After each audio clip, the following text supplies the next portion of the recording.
Happy Wednesday, everybody. I hope all of you have had a good start to your week and that you have done plenty of practicing of your gesture drawings.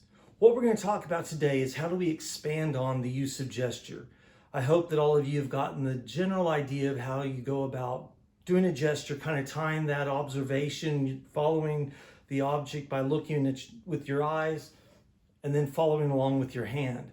What we want to do though is learn how to apply all of these steps to the actual making of an organized, useful drawing. One of the main things I want you to get from this class is going to be how to approach a large drawing without being intimidated by that size of paper. Nowadays, a lot of artists do murals. I don't know if any of y'all have been involved in I call it site-specific art. Some people call it graffiti. I'd say there's a spectrum. If you're just tagging something, that'd be graffiti. But if you're doing a large, beautiful mural, as long as you have permission, then that's pretty much as good as art can get. But we don't want to be intimidated by things. I know everybody gets used to drawing in a small sketchbook, but what happens is a lot of times we like the comfort of that smaller format and we get intimidated by larger things. To you all, this may be a huge sheet of paper. You may not have ever done a drawing on a sheet of paper this large.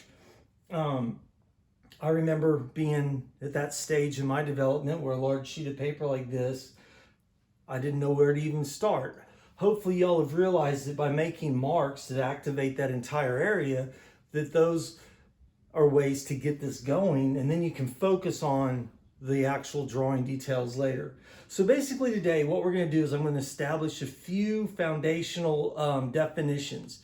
I will eventually send out a list of all the definitions that I expect you to know for this class.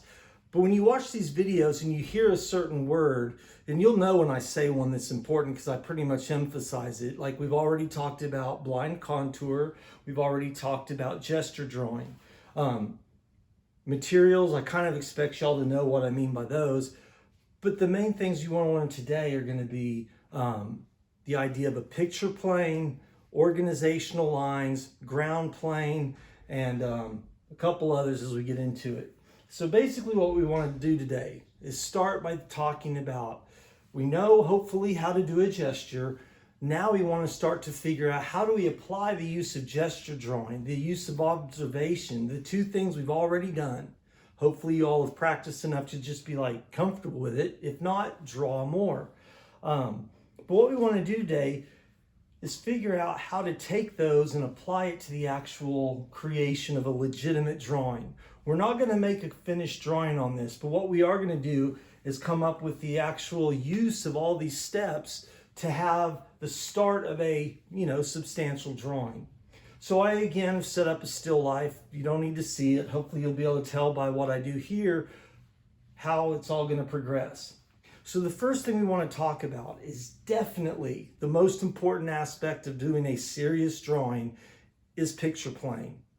The picture plane is two different things. First of all, it's this flat surface that we're drawing on, this two-dimensional surface that when you look at it, it's just an empty page. Some of y'all might be, conceptual, say, oh, I see a snowman in a snowstorm on a foggy day. That's great. I appreciate your creative idea, but for this class, what we want to do is focus on how do we use this in a, substantial and useful way. So the first thing you're going to do on every drawing from now on, you are going to actually start by doing thumbnails. So basically on any drawing, I want you to think about the format. I knew that I wanted to do a horizontal composition, so I set objects up in a way that I can kind of get that format. But from now on, you're going to do thumbnails to decide how am I going to place that. Normally, what we want to do, if you have a sketchbook, I usually just do it on a sheet of paper. I've been bad if I'm out somewhere actually drawing on napkins. I've got some really nice thumbnails on napkins. So what I'm going to do is I know that this is the format of my page. I know kind of what I'm looking at. When we're doing a thumbnail, we are considering this picture plane and the definition, the ratio of height to width. Do I want a long, horizontal panoramic almost, or do I want a square format?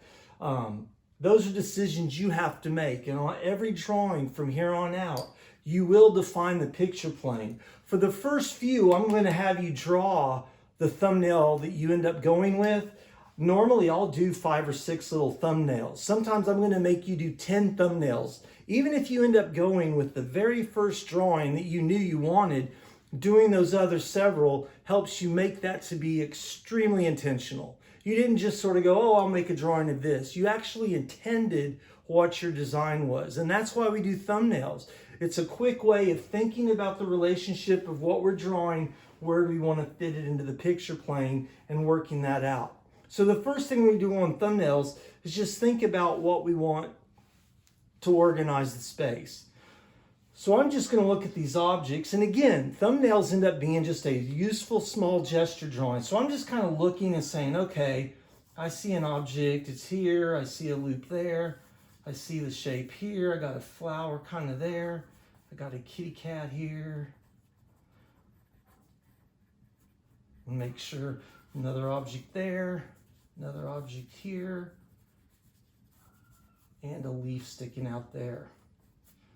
This is just a small, quick drawing to get the idea of where I want things.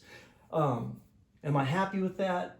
Not totally. I need to move things up. So that's one of those things that you realize when you do a thumbnail. You realize, hey, I crowded the bottom a little bit. So now I know, hey, let me move this up a little bit. Let me tighten this up. Let me move this little character a little smaller, because the reason I changed that is I want to see what's called the ground plane.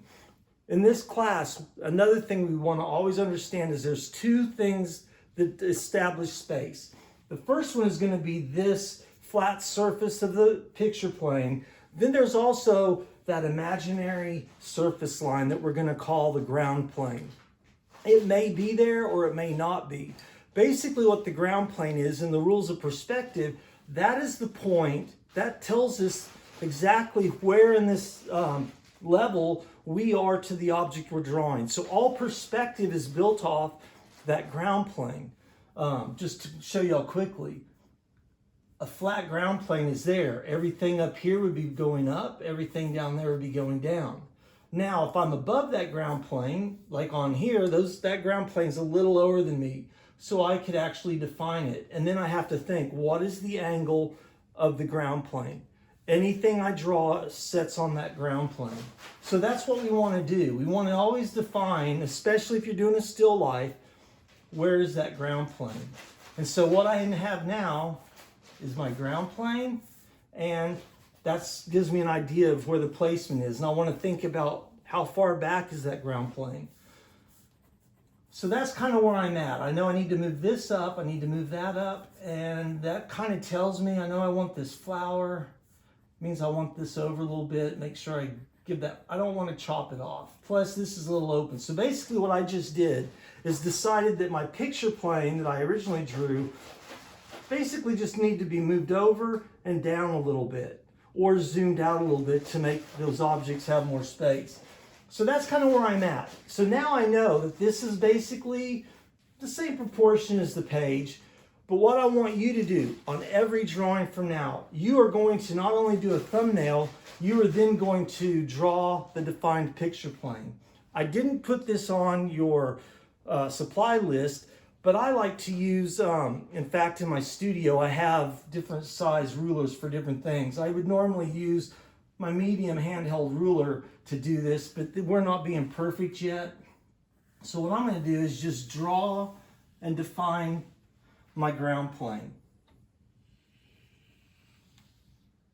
And you know what? I'm actually going to keep that there, and I'm going to just make this format a little bit more like that. I'm going to build that and that. Now here's what I'm thinking. I'm just thinking about composition. This format is basically 18 by 24, which is 3/4 ratio. No. Yeah. 3 times 6, 4 times. 3/4 ratio, which is basically a very commercial ratio. I don't like to keep this ratio very often because you're basically letting the paper dictate to you what your composition is. So I almost always change that format. A lot of you may be very prolific on posting on Instagram. So therefore you maybe have done a lot of compositions using a square format. I do that a lot because if I'm making a design that I'm going to probably post on Instagram, I think about that format. But what I want to do now is kind of use this paper as fully as possible. So what I'm going to do is just let this float here in front of the picture plane, and I'm going to bring this down. Now I have defined my official picture plane. Everything I draw is going to exist in here. So what we're going to use now are going to be called organizational lines. That's going to be where I make lines on my page before I start gesturing in to kind of give me landmarks. It basically tells me where do I want things to kind of exist, the relationship of that to this.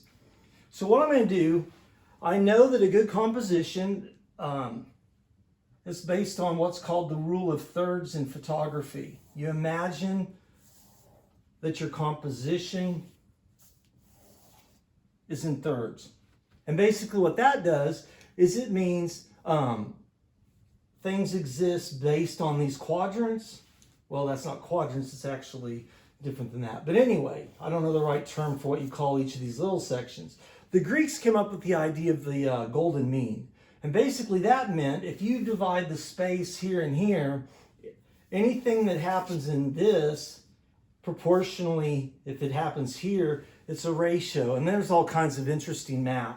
Basically, if you look at nature and you see a spiral in nature, that's the way that the point of tangency of each of these, I don't know. You can read about it. We don't need to get into that detail for this class.